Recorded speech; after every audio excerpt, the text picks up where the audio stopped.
ఒక house wife ని ఏం చేయగలను మ్యామ్? పిల్లల్ని చూసుకుంటూ, అంట్లు గడుపుకుంటూ, ఇల్లు ఊడ్చుకుంటూ తప్ప నేనేం చేయలేను.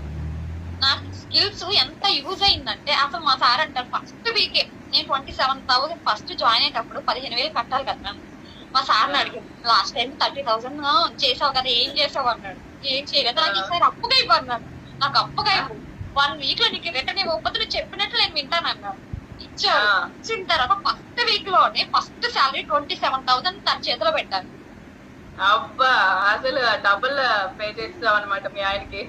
అది చేసిన తర్వాత సరే నాకు కూడా నేర్పిస్తావా, నేను కూడా చేసుకుంటాను అనేసారు. అయిపోయిన తర్వాత ఇంకా స్టార్ట్ చేశాను. నేను అయితే ఫస్ట్ వీక్ నేను చాలా హార్డ్ వర్క్ చేశాను. పిల్లలు పడుకునే 9:30కి నేను నైట్ 12 దాకా కూర్చున్న రోజులు ఉన్నాను. కానీ ఫస్ట్ 10 days చాలా కష్టపడ్డాను. నేను ఫస్ట్ వీకే ఆరుషి అవార్డు స్వప్నక్క మీదే డిజైన్ చేసి పంపించాను. ఫస్ట్ మ్యామ్ ఒక హౌస్ వైఫ్ ని ఏం చేయగలను మ్యామ్? పిల్లల్ని చూసుకుంటూ, అంట్లు గడుపుకుంటూ, ఇల్లు ఊడ్చుకుంటూ తప్ప నేనేం చేయలేను. నాకు స్కిల్స్ ఎంత యూజ్ అయిందంటే అసలు మా సార్ అంటారు ఫస్ట్ వీకే నేను 27,000 ఫస్ట్ జాయిన్ అయ్యేటప్పుడు 15,000 కట్టాలి కదా మ్యామ్.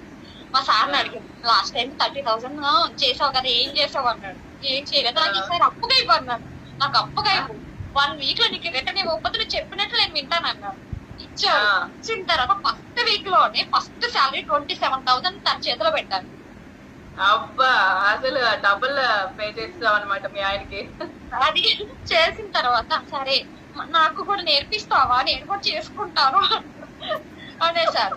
అయిపోయిన తర్వాత ఇంకా స్టార్ట్ చేశాను. నేను అయితే ఫస్ట్ వీక్ నేను చాలా హార్డ్ వర్క్ చేశాను.